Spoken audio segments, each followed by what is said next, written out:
Welcome to the Enjoy More 30s Family Finance Podcast, the only podcast dedicated to making life more enjoyable for young families by hitting on the financial topics that tend to weigh on us, stress us out, and distract our focus from simply enjoying life. Hello and welcome to the Enjoy More 30s Family Finance Podcast. Today is the 5th overall episode in our initial series, Your Money Mindset, and it's titled 18 Summers with Kids. So what we're going to cover today is what you need to know about the relatively short time we have with our kids and what you can do to make sure you're getting the most out of it. I don't know if you've ever come across a poem before that's called The Last Time Poem. If you're wanting to think about your kids growing up too fast and just flat out crying, it's a really great one. It speaks to how whether it's putting our child to bed or washing their face or reading them a bedtime story, there's always going to be a last time we're going to get to do it. And the thing is, we won't ever know when that last time is. Our kids aren't going to say, "Hey, Mom, tomorrow's going to be the last time I want you to read me a bedtime story." You're just going to walk in and try to read them a story, and they're not going to want it.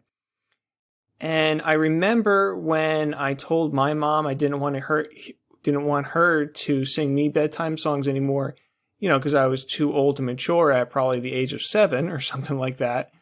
And now I sing those same songs to my children. And the thought of my daughter doing that to me now is pretty crushing. I know it's going to come at some point, and that means that she's growing up and doing everything that she needs to do. However, whenever it does happen, it's going to be something that I really miss, and I'll wish that I could have savored the last time that I got to do that a little bit more. So, what do you need to know? I'm an advisor, as you know, and my job is supposed to just get people to, save money, right? And that's not really how I look at it, as you should probably see by this point in the series. It's about having you be able to spend as much time enjoying life and making life as enjoyable as it is to you, however you may define that. And that's really what my job is. All these investments and insurance and everything else, these are just the tools that I have at my disposal to try to help everybody do that. When it comes to our children, if you think about it, we only really have 18 summers with them. After that, they're off at college, they're maybe working during the summers, things of that nature. So we have a relatively limited time. My daughter is 4 right now, so I already am 4 of my 18 summers in. It doesn't feel like that. It's gone really, really quickly. And I want to make sure that I'm planning vacations and all that stuff.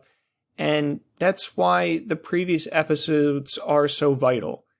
If I know what track I'm on and I know what I have to do to protect it, I don't have to waste any mental energy on any of those previous unknowns. And now I know how much extra that I have for living.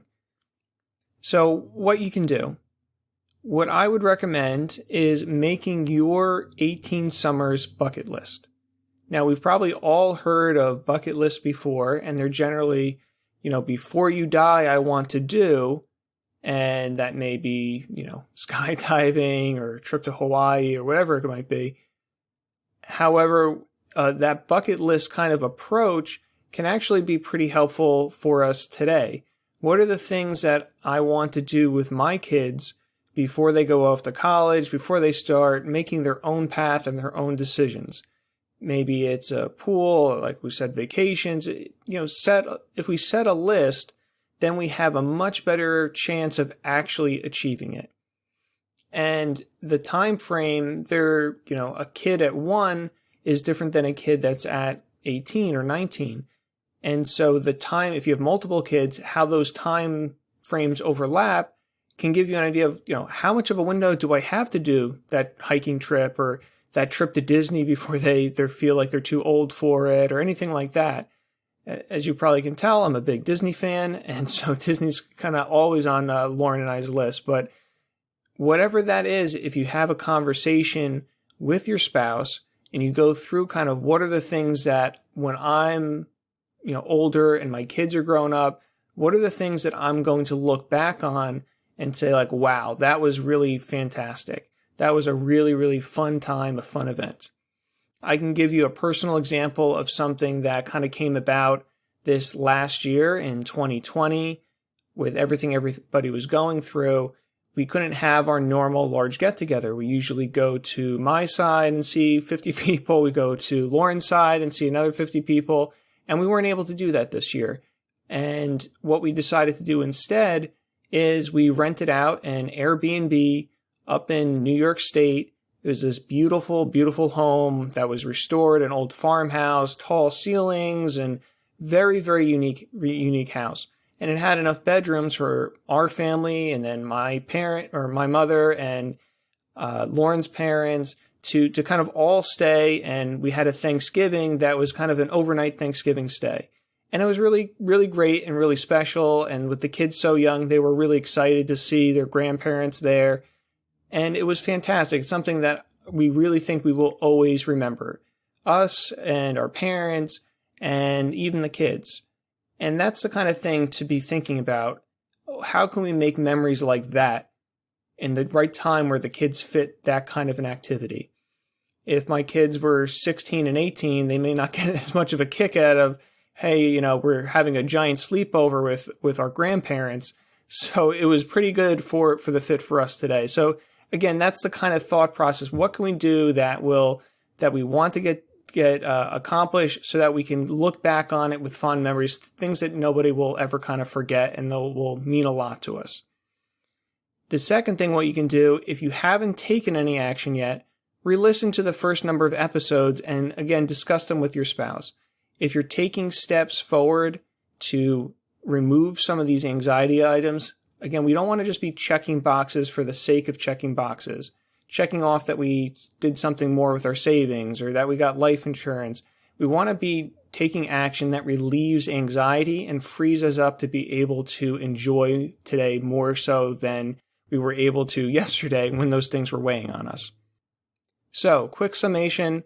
Make sure that you're making a list, a bucket list, discuss it with your spouse, and really take the time to look at, hey, this is a limited window. Let's make the most of it with our kids and the time that we have and the things that we really want to make sure that we do. As always, thanks so much for tuning in. If you enjoyed this episode, please make sure to review us on Apple Podcasts or wherever you listen. There are literally millions of young American families out there I'm trying to reach and help just like you. The next episode coming up is titled Investments Should Be Boring, which may seem like a little bit of a weird title, but it's going to go into some of the mindset items of how we should be approaching investments and how we shouldn't. So thanks as always for tuning in, and I'll talk to you again soon. The conversations on this show are Joe's opinions and provided for general information purposes only. They do not constitute accounting, legal, tax, or other professional advice for your specific situation. You should always seek appropriate advice from a financial advisor, accountant, lawyer, or other professional before acting upon any content or information found here first. Joe is affiliated with New Horizons Wealth Management, LLC, a branch office of TFS Securities, Inc., and TFS Advisory Services, an SEC-registered investment advisor, member FINRA/SIPC.